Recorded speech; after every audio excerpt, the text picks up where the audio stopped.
Hello everyone, आप देख रहे हैं rank plus the learning app और मैं हूं चंदन सर। डियर साथियों, आज 2024 में एक और नए वैकेंसी का नोटिफिकेशन आ गया और बल्कि एक नहीं दो वैकेंसी का नया नोटिफिकेशन आया है। अभी 4 दिन पहले आपको DSSP का नोटिफिकेशन दिया, 2 वैकेंसी उसमें भी निकला था। फिर से अगेन आज दे रहा हूं, 2 वैकेंसी निकला है और ये दोनों वैकेंसी निकला है डॉक्टर राम मनोहर लोहिया हॉस्पिटल, जो कि लखनऊ में गोमती नगर में सिचुएटेड है। बहुत बढ़िया वैकेंसी है, प्योर गवर्नमेंट वैकेंसी है। और ये वैकेंसी जो है इसमें केवल यूपी में लखनऊ पड़ता है, तो इसका मतलब ये नहीं कि केवल यूपी के स्टूडेंट अप्लाई कर सकते हैं, ऑल ओवर इंडिया के कहीं के भी स्टूडेंट अप्लाई कर सकते हैं। ये डिटेल नोटिफिकेशन में मेंशन किया है, वो मैं आपको बताऊंगा। तो आप इंडिया के किसी भी स्टेट से बिलोंग्स करते हो तो आप अप्लाई कर सकते हो। मजे की बात है ना। दूसरी सबसे अच्छी बात है कि इसमें BSc MLT और DMLT दोनों के लिए अलग अलग पोस्ट पे वैकेंसी आया है, तो दोनों भी अप्लाई कर सकते हैं। डिटेल वैकेंसी पे बात करूंगा कि क्या एलिजिबिलिटी क्राइटेरिया है, क्या सिलेबस होगा, नेगेटिव मार्किंग होगी कि नहीं होगी, एग्जाम कैसे होगा, एग्जामिनेशन का मोड क्या होगा, कब से फॉर्म अप्लाई होगा, प्रिपरेशन कैसे स्टार्ट करोगे, एवरीथिंग सभी चीजों पे बात करूंगा। जैसा कि मैं हमेशा नोटिफिकेशन आता है तो मैं चेक करके पहले बताता हूं कि आइदर ये वैकेंसी ऑफिशियल है कि नहीं है, इसको पहले चेक करता हूं। चलिए उसी को पहले चेक करते हैं। गूगल में आ जाना है और गूगल में आपको आकर सर्च करना है डॉक्टर RM लिम्स, बस ये आपको सर्च करना है DRRMLIMS। ये सर्च करोगे, सबसे ऊपर में doctor Ram Manohar Lohia institute of medical science, इसका आपको ऑफिशियल वेबसाइट ओपन हो जाएगा। आपको सिंपल सा जो है सर इस वेबसाइट पे क्लिक करना है। मैं इस वेबसाइट पे क्लिक कर रहा हूं। जैसे क्लिक करूंगा वेबसाइट का ऑफिशियल डैशबोर्ड ओपन होगा। ऑफिशियल डैशबोर्ड को ऊपर करो। ऊपर जैसे ही करोगे यहां पर देखो 2 नोटिफिकेशन आपको दिख रहा है। यहां पर 2 नोटिफिकेशन है, एक advertisement of selection of non teaching post group C and advertisement for selection of non teaching group B. Group B पे जैसे ही आप क्लिक करोगे रेड मोर पे, ये नोटिफिकेशन आपको ओपन हो जाएगा। ग्रुप बी के लिए जो नोटिफिकेशन है उसका एडवर्टाइजमेंट नंबर 40 से लेके 49 है, ठीक है। और ग्रुप सी का जो एडवर्टाइजमेंट नंबर है सर, जो ग्रुप सी का एडवर्टाइजमेंट नंबर, उसको चेक कर लेते हैं। जैसे ही क्लिक करोगे ओपन होगा, नीचे स्क्रॉल करो, इसमें एडवर्टाइजमेंट नंबर जो है विज्ञापन संख्या 50 से लेके 59 है। एडवर्टाइजमेंट नंबर 10 to 59 है, दोनों का डिफरेंट है। दोनों पर डिटेल डिस्कशन करूंगा। ये PDF जैसे ही यहाँ डाउनलोड पे क्लिक करोगे डाउनलोड हो जाएगा। अगर यहां से आप डाउनलोड करने में अनेबल हो और यहां तक नहीं पहुंच पा रहे हो सर, तो आपको सिंपली हमारे टेलीग्राम चैनल पर भी मिल जाएगा। आप टेलीग्राम पे जाके चंदन MLT, जो हमारे चैनल का नाम है, वो सर्च करना। टेलीग्राम पे हमारा चैनल आपको मिल जाएगा, टेलीग्राम चैनल, उसमें ज्वाइन करके भी आप एक PDF डाउनलोड कर सकते हो। वहां से भी, दोनों में से कहीं से भी डाउनलोड कर लो। अब चलिए सर, ये बात हो गई। अब मैं आपको बताता हूं इस वैकेंसी की जो डिटेल नोटिफिकेशन है, इसकी डिटेल कहता क्या है, क्या चीजें इसमें इंक्लूडेड है। पहले मैं ग्रुप बी और सी वाला एक्सप्लेन कर देता हूं, फिर आपको ग्रुप सी का जो सेपरेट आया है उस पर बताऊंगा। वैकेंसी केवल लैब टेक्नीशियन के लिए नहीं है, अनदर पोस्ट के लिए, जैसे कि pharmacy, OT technician, nursing staff, इन सब के लिए भी है। उन सब का भी मैं जो वैकेंसी नंबर है और नेम है वो भी मैं आपको बताऊंगा। तो किसी को भी छोड़ के जाने की जरूरत नहीं, इस लेक्चर सबको डिटेल वीडियो मिलने वाला है। स्टार्ट करते हैं। सबसे पहले ग्रुप बी की मैं बात करूंगा। ग्रुप बी में यहां क्लियर मेंशन है सर कि जो एडवर्टाइजमेंट निकला है, एक किसके लिए निकला है sir, common recruitment test CRT 2024 के लिए निकला है। और इसी CRT के थ्रू जो एम्स एग्जाम ले रहा था, एम्स में सिलेक्शन हुआ है अभी CRT में, वही CRT जो है ये डॉक्टर राम मनोहर लोहिया हॉस्पिटल के लिए भी लेगा और आपको इसमें सिलेक्शन होगा। Got it sir. यहां पर सबसे महत्वपूर्ण बात इन्होंने मेंशन किया है, जो आपके दिमाग में चल रहा होगा, दैट इज कि सर इसका फॉर्म कब से अप्लाई स्टार्ट होगा। क्लियर मेंशन किया इन्होंने कि ऑनलाइन फॉर्म स्टार्ट होगा। और ऑनलाइन फॉर्म स्टार्ट कब होगा सर, मार्च के तृतीय या चतुर्थ सप्ताह में, मतलब कि जो भी मार्च 2024 चल रहा है इसके 3rd या 4th वीक में ओपन होगा लिंक। अभी नहीं लिंक होगा, 3rd या 4th वीक मतलब समझ लो कि 15 मार्च के बाद या 20 मार्च के बाद ओपन होगा। आपको रेगुलर बेसिस पर जो है इस वेबसाइट को विजिट करके देखते रहना है कि कब ओपन हुआ है फॉर्म अप्लाई का लिंक। बस अभी 1 हफ्ते 10 दिन में ओपन हो जाएगा, ठीक है। जब भी ओपन होगा लिंक तो आपको 1 महीने का जो है वो समय दिया जाएगा फॉर्म को फिल करने के लिए। Got it. इतनी सी बात समझ में आ गई। चलिए सर, ये बात आपको समझ में आ चुका है। आगे बढ़ते हैं। आगे में सीधी सी बात है कि एडवर्टाइजमेंट नंबर कितना है, अभी जस्ट बताया। वो advertisement number group B and C के लिए 40 to 49 है। आप देख लेना कि किस पोस्ट के लिए एलिजिबल हो, उसी पोस्ट में अप्लाई करना, और जब अप्लाई करोगे तो उस समय आपको एडवर्टाइजमेंट नंबर सिलेक्ट करना आवश्यक होगा। ये एडवर्टाइजमेंट 5 मार्च 2024 को रिलीज हुआ था, प्रिंट हुआ था, बट ऑफिशियल नहीं आया था। ऑफिशियल अभी आया है जो आपको दिया जा रहा है। ठीक है सर, अब हम लोग आते हैं फर्दर और वे डिटेल्स पे। फर्दर और डिटेल की अगर मैं बात करूं तो उसके लिए सबसे फर्स्ट वन है आवेदन भरने की प्रक्रिया। तो बस इसी वेबसाइट पे जाएंगे और आपको सारा अपना स्टार्ट करना है। अभी मैं फिलहाल आपको सबसे पहले बात की किस पोस्ट पे वैकेंसी आया है और कितने पोस्ट के लिए है। एडवर्टाइजमेंट नंबर 40 से स्टार्ट होगा, 40 से स्टार्ट होगा 49 तक, 41 है, 42 है, 43, 44, 45, 46, 48। आप किस में एलिजिबल हो आप देखना। 40 जो है वो टेक्निकल ऑफिसर है, डाइटिशियन का वैकेंसी है, ऑप्थाल्मिक टेक्नीशियन ग्रेड 1 है, टेक्निकल असिस्टेंट ईएनटी का है, टेक्नीशियन रेडियोलॉजी का है, टेक्नीशियन रेडियोथेरेपी का है, जूनियर ऑक्यूपेशनल थेरेपिस्ट का है, जूनियर फिजियोथेरेपिस्ट का है, टेक्निकल ऑफिसर बायोमेडिकल का है, और सबसे लास्ट में 49 पर जो है मेडिकल लैब टेक्नोलॉजिस्ट की है। मेडिकल लैब टेक्नो सबकी वैकेंसी के यहाँ डिटेल दिया गया है। सबसे ज्यादा जो है मेडिकल लैब टेक्नोलॉजिस्ट की पोस्ट पे वैकेंसी आया है, और वो आया है आपको टोटल कितने 60 पोस्ट पे वैकेंसी आया है। पे लेवल 6 होगा सर, और ग्रुप सी की वैकेंसी है। अनरिजर्व के लिए 26 है, एससी के लिए 12 है, एसटी के लिए 1 है, ओबीसी के लिए 15 वैकेंसी पोस्ट है, और ईडब्ल्यूएस के लिए 6 पोस्ट है। बहुत बढ़िया वैकेंसी, ये 60 पोस्ट पे वैकेंसी है। और इस 60 पोस्ट की वैकेंसी में ये बीएससी वालों के लिए, बीएससी एमएलटी वालों के लिए, इसमें डीएमएलटी के लिए नहीं, डीएमएलटी के लिए भी ग्रुप सी में बात करने वाला हूं। तो अभी आगे और भी ध्यान दीजिए कि अभी मैं क्लासेस में आपको बताने जा रहा हूं सारे डिटेल। होप सो इतना आपको पोस्ट समझ में आ गया होगा सर। चलिए, अब पोस्ट तो हमें समझ में आ गया। यहां पर आपको रिजर्वेशन के लिए दिया गया है, ठीक है। अब पे ग्रेड दिया गया है, हम लोग 6 में आ रहे हैं, जिनका 7 में आ रहा है वो 7 का देख लेंगे। पे लेवल आपको 6 और 7 दोनों का यहां पर जो है वो एक्सप्लेन किया गया सर, 7 का भी और 6 का भी। 7 का जो है 44,900 से 1,42,000 तक जाएगा, और 6 वालों का 35,400 से 1,12,000 तक जाएगा, यानी 34,500 प्लस अदर अलाउंस एडमिसेबल होगा। दोनों मिला के आप समझ लो कि लगभग तो 50,000 तक पेमेंट बनना स्टार्ट होगा आपको। तो गवर्नमेंट वैकेंसी है यार, और क्या चाहिए। मजा आ गया इसको सुन के। मजा इस बात से आया सुन के कि कम से कम अपॉर्चुनिटी जो कहते थे ना नहीं निकलता है, देखो कैसे निकलता है। पढ़ने की आपको जरूरत होगा। ये जो 60 स्टूडेंट सिलेक्ट होंगे ना, वो आप ही में से कोई बंधु दोस्त होगा, कोई हमारे ही स्टूडेंट होंगे, इन्हीं में से सिलेक्शन होगा, कोई बाहर से नहीं आएगा, ठीक है।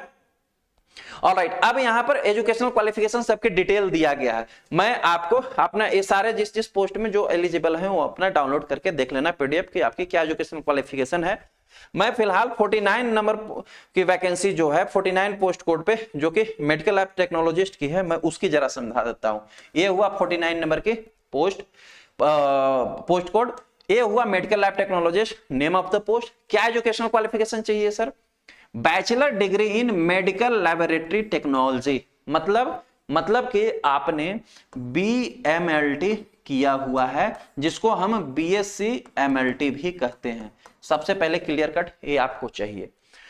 दूसरा, कुछ स्टूडेंट जो है वो मेडिकल लैबोरेटरी साइंस यानी कि बीएमएलएस भी किए हुए हैं, वो भी इसके लिए एलिजिबल हैं।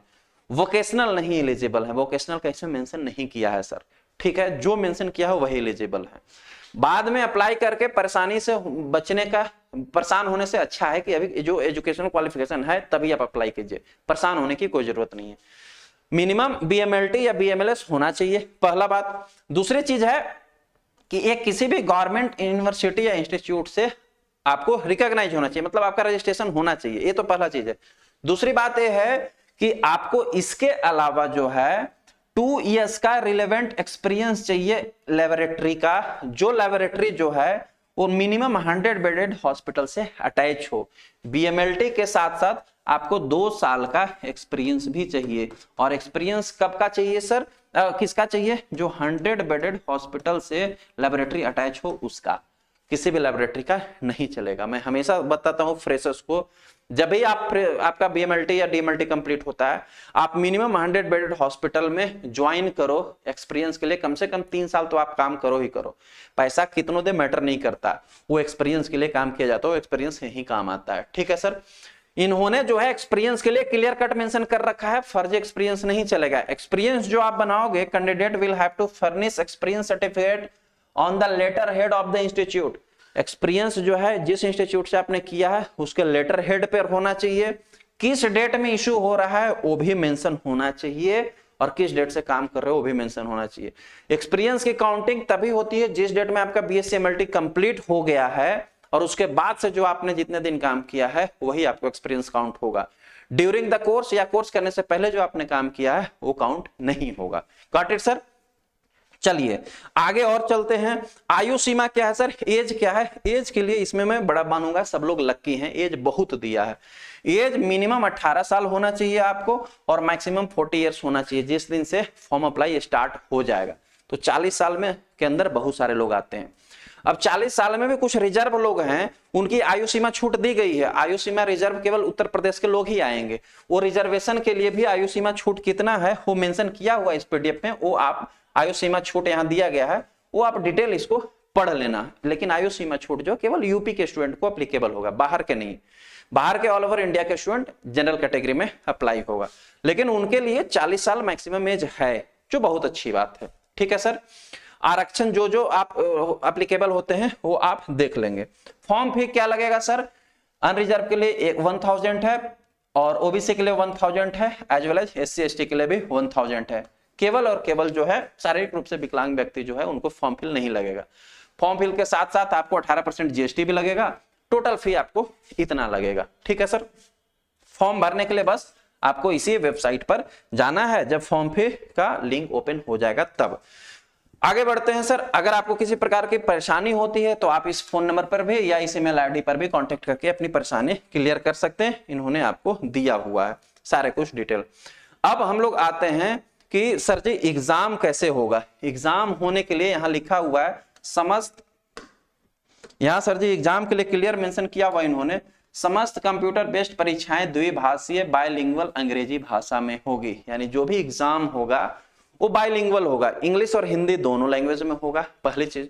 दूसरी चीज, जो भी एग्जाम होगा वो सीबीटी होगा, कंप्यूटर बेस्ड टेस्ट होगा सर, ऑफलाइन एग्जाम नहीं होगा। तीसरी चीज कि जो भी एडमिट कार्ड आएगा वो आपको डाक से ऑफलाइन नहीं आएगा। फॉर्म फिल हो जाने के बाद आपको इसी सेम वेबसाइट पे चेक करते रहना है। जब एग्जाम डेट ओपन होगा तो जब नोटिस आएगा उस समय आपको एडमिट कार्ड भी इसी वेबसाइट से डाउनलोड होगा। अभी इन्होंने डिस्क्लोज नहीं किया है कि एग्जाम कब होगा, और अभी तो फॉर्म ही नहीं भराया है, तो आप मान के चलो 6 से 8 महीने का तो पूरा का पूरा प्रोसेस लग ही जाएगा। आज से भी अगर मैं मानूं तो मतलब मार्च 24 चल रहा है तो लास्ट 24 नवंबर दिसंबर 24 मान के चलो। ठीक है? उस समय आपको एग्जाम में भी हो सकता है, ऐसा नहीं इन्होंने मेरे को फोन करके नहीं बताया है, मैं सारे प्रोसेस के हिसाब से बता रहा हूं। इसके पहले भी हो सकता है एग्जाम, इसके बाद भी हो सकता है एग्जाम, बट आप 6 से 8 महीना लेकर चलो। ठीक है? अभी दिमाग में कंफ्यूजन ये होगा कि सर सब कुछ बता दिए हैं, अभी तक ये नहीं बताया कि सिलेबस क्या होगा, नेगेटिव मार्किंग होगी कि नहीं होगी, वो भी बताऊंगा। जो जो इन्होंने मेंशन किया है फैक्ट टू फैक्ट मेरी बताने की आदत है, वो सारा आपको फैक्ट में एज इट इज बताता हूं जो इन्होंने मेंशन किया हुआ है। ठीक है सर? अब फैक्ट टू फैक्ट में हमारा सबसे फर्स्ट वन आता है, एक second, screening important as a four. अब हम लोग आते हैं कॉमन रिक्रूटमेंट टेस्ट पे। कॉमन रिक्रूटमेंट टेस्ट जो कि सीबीटी होना है। क्या होना है सर? सीबीटी होना है। कॉमन रिक्रूटमेंट टेस्ट जो है वो ऑनलाइन होगा, कंप्यूटर बेस्ड टेस्ट होगा। इसमें जो भी एग्जाम्स होंगे, अभी भी मैंने बताया कि कंप्यूटर बेस्ड टेस्ट होंगे, वो बायलिंगुअल होंगे, हिंदी और इंग्लिश दोनों लैंग्वेज में होगा। ठीक है? टोटल नंबर ऑफ क्वेश्चन जो है, टोटल जो आपको मार्क्स के क्वेश्चन पूछे जाएंगे वो 100 मार्क्स के क्वेश्चन पूछे जाएंगे, और जो भी पूछा जाएगा वो एमसीक्यूज पूछा जाएगा, मल्टीपल चॉइस क्वेश्चन होगा, और उसके लिए 2 घंटे का समय दिया जाएगा। यानी कि आपको 100 क्वेश्चन पूछा जाएगा, 100 मार्क्स का होगा, यानी एक क्वेश्चन जो है 1 मार्क्स का होगा, और समय 2 घंटा, यानी समय आपको 120 मिनट दिया है। 120 मिनट में 100 क्वेश्चन सॉल्व करना है। पैटर्न क्या होगा एग्जाम का? 60 मार्क्स जो होगा वो आपके सिलेबस से होगा, बीएससी एमएलटी या डीएमएलटी के सिलेबस से होगा। ठीक है? कितना? 60 क्वेश्चन आपको बीएससी एमएलटी के लिए होगा, जो लैब फाउंडेशन 2.0 में पढ़ा रहा हूं। 10 मार्क्स जो होगा general English, 10 marks general knowledge से, 10 मार्क्स रीजनिंग से, और 10 मार्क्स जो है मैथ से होगा। यानी 40 मार्क्स जो होगा वो नॉन टेक्निकल का होगा। 60 एंड 40 हो गया 100 मार्क्स। अब सवाल यहाँ ये आता है कि सर जो 60 मार्क्स के लिए सिलेबस है उसमें कौन कौन सा टॉपिक पढ़ना है और 40 मार्क्स के लिए सिलेबस जो है उसमें कौन कौन सा टॉपिक पढ़ना है, दोनों नहीं पता है। दोनों के लिए सिलेबस जो है वो हमारे रैंक प्लस ऐप पर अवेलेबल है। इस ऐप को आप डाउनलोड करो प्ले स्टोर से, डाउनलोड करके लैब फाउंडेशन 2.0 में जाओ, वहां पे नॉन टेक्निकल और टेक्निकल दोनों का सिलेबस अवेलेबल है। डाउनलोड करो, प्रिंट निकलवा लो कि कौन कौन सा टॉपिक पढ़ना है। फिलहाल हम लोग वहीं पर लैब फाउंडेशन बैच 2.0 जो कि सभी लैब कंपटीशन एग्जाम के लिए है, आप इसको ज्वाइन करके भी अपनी इस पोस्ट के लिए तैयारी स्टार्ट कर सकते हो। ठीक है, ध्यान इस बात का रखना है कि वहां पर आपको टेक्निकल पार्ट पढ़ाया जाता है, नॉन टेक्निकल के लिए वाया द सिलेबस गाइड किया गया है। ठीक है, ऑलराइट, आगे हम लोग बढ़ते हैं। नेक्स्ट कंफ्यूजन ये है कि सर इसमें नेगेटिव मार्किंग होगी कि नहीं होगी? श्योर होगी सर। 1 मार्क्स दिया जाएगा आपको एक सही क्वेश्चन के लिए, जबकि इसमें 0.25 मार्क्स जो है वो नेगेटिव मार्किंग के लिए, यानी 1/4 मार्क्स जो है वो आपको नेगेटिव मार्किंग के लिए काट लिया जाएगा। ये है इसकी सिलेबस। होप सो आपको ये पूरी बात जो है वो समझ में आ चुका होगा सर। अब दूसरा जो पोस्ट है वो आता है ग्रुप सी का। ग्रुप सी के पोस्ट में जो है सेम वही एज इट इज सारे नोटिफिकेशन इसमें है कि मार्च के 3rd या 4th वीक में आपको इसका भी एप्लीकेशन ओपन होगा, लिंक फॉर्म फिल करने का, वही सेम वेबसाइट, एवरीथिंग सब कुछ सेम होगा, केवल पोस्ट और एलिजिबिलिटी क्राइटेरिया डिफरेंट है। इसमें सर एडवर्टाइजमेंट नंबर कितना है? 50 से लेके 59 तक है। ठीक है, अब देखते हैं 50 से लेके 59 में कौन कौन से पोस्ट आते हैं, जरा हम लोग यहाँ देख लेते हैं। यहां देखिए स्टार्ट होता है 50, 51, 52, 3, 4, 5, 6, 7, 8 और 59 जो है वो इसके नीचे है, 59 जो है यहाँ है। ठीक है, अब इसमें जो है सारे पोस्ट आते हैं सर, उन सभी पोस्ट को आप डिटेल में चेक करके देख सकते हो जिस पोस्ट में आप एलिजिबल हो। सबसे फर्स्ट में junior medical lab technologist, OT assistant, OT area के लिए ओटी असिस्टेंट, आईसीयू एरिया के लिए ओटी असिस्टेंट, इंटरवेंशनल एरिया के लिए टेक्नीशियन चाहिए, डायलिसिस के लिए न्यूक्लियर मेडिसिन टेक्नोलॉजिस्ट चाहिए, जूनियर मेडिकल रिकॉर्डर ऑफिसर चाहिए, डेंटल टेक्नीशियन ग्रेड 2 चाहिए, सीएसएसटी असिस्टेंट चाहिए, एज वेल एज लास्ट में जो है वो है वर्कशॉप टेक्नीशियन ग्रेड 2। इतने पोस्ट पे इसकी वैकेंसी है। मैं फिलहाल आपको बात करने जा रहा हूं medical junior medical lab technologist की। ये जो है लेवल 5 की ग्रुप सी की वैकेंसी है। टोटल जो है 11 पोस्ट पे इसकी वैकेंसी है सर। ठीक है, इसके लिए एजुकेशनल सब कुछ जो है एज इट इज सेम रहेगा, जो उसमें बताया form fees, syllabus, everything same रहेगा। केवल एजुकेशनल क्वालिफिकेशन जो है और पे लेवल दोनों डिफरेंस होगा। पीडीएफ डाउनलोड करके आप चेक कर लेना। एजुकेशनल क्वालिफिकेशन क्या रहेगा sir junior medical lab technologist के लिए? उसकी एडवर्टाइजमेंट नंबर है 50। ठीक है, जूनियर मेडिकल लैब टेक्नोलॉजिस्ट आपका 10+2 होना चाहिए विद साइंस से। जिन्होंने 10+2 साइंस से नहीं किया है वो एप्लीकेबल नहीं है।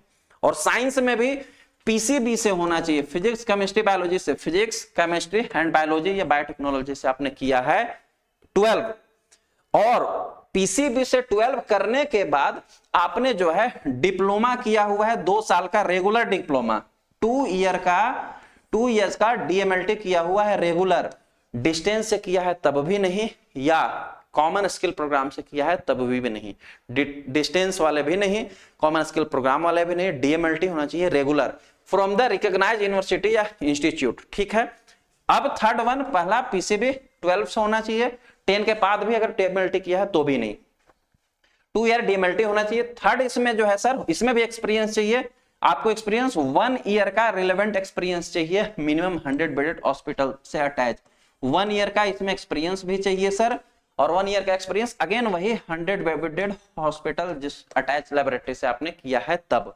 एक्सपीरियंस वही काउंट होगा, जो सेम आपको बताया था मैंने लेटर हेड पर होगा, जिस डेट में इशू हुआ वो सारी चीजें डिटेल उस पर मेंशन होना चाहिए, और जब से आपका डीएमएलटी कंप्लीट हो उसके बाद का एक्सपीरियंस काउंट होगा। रेस्ट ऑफ सारे के सारे जो एजुकेशनल क्वालिफिकेशन के अलावा जो भी क्राइटेरिया है वो एज सेम इट इज उसी के जैसा है सर। आपको एज रिलैक्सेशन भी उतना ही है, as well as form fill भी सेम, फॉर्म का जो फी लगेगा वो भी सब सेम है, उसी वेबसाइट पर जाकर के आपको सारे कुछ फॉर्म भी फिल होगा। अगर मैं इसमें बात करूंगा आपको सिलेबस की, तो सिलेबस भी एज इट इज सेम होगा, वो भी मैं आपको दिखा देता हूं ताकि आपको इसके लिए आप निश्चिंत रहो। CRT होगा जो कि कंप्यूटर बेस्ड टेस्ट होगा, बाइलिंगुअल होगा, हिंदी और इंग्लिश दोनों में होगा, 100 मार्क्स के क्वेश्चंस आएंगे, 2 घंटे का टेस्ट होगा, 100 क्वेश्चन जो है 2 घंटे में 120 मिनट में सॉल्व करना है। 60:40 का रेशियो इसमें भी अपनाया गया है। सेम 60 नंबर के क्वेश्चन जो आएंगे वो आपको DMLT VSMLT से आएंगे और 14 number rest of in 4 section से आएंगे, जो अभी मैंने आपको बताया है। दोनों सिलेबस लैब फाउंडेशन 2.0 से आप देख सकते हो और डाउनलोड करके प्रिंट निकलवा सकते हो। सिलेबस का PDF डाउनलोड करने के लिए आपको कोई कोर्स परचेज नहीं करना पड़ता है, वो सब फ्री अवेलेबल है वहां, आप वहां से जाके डाउनलोड कर लो। यदि इसके बेटर प्रिपरेशन करना चाहते हो तो लैब फाउंडेशन 2.0 ज्वाइन कीजिए और आज से प्रिपरेशन स्टार्ट कीजिए। बिना पढ़े किसी का सिलेक्शन नहीं होता है, न हुआ है न होगा। आगे डिपेंड करता है कि आप अपने करियर को लेकर कितने सीरियस हैं। ठीक है, होप तो आपको ये पूरी जानकारी समझ में आई होगी। किसी प्रकार का कोई कंफ्यूजन है तो आप कमेंट कर सकते हैं। मिलते हैं नए क्लास में, नए वीडियो में, नए टॉपिक के साथ। Thank you so much.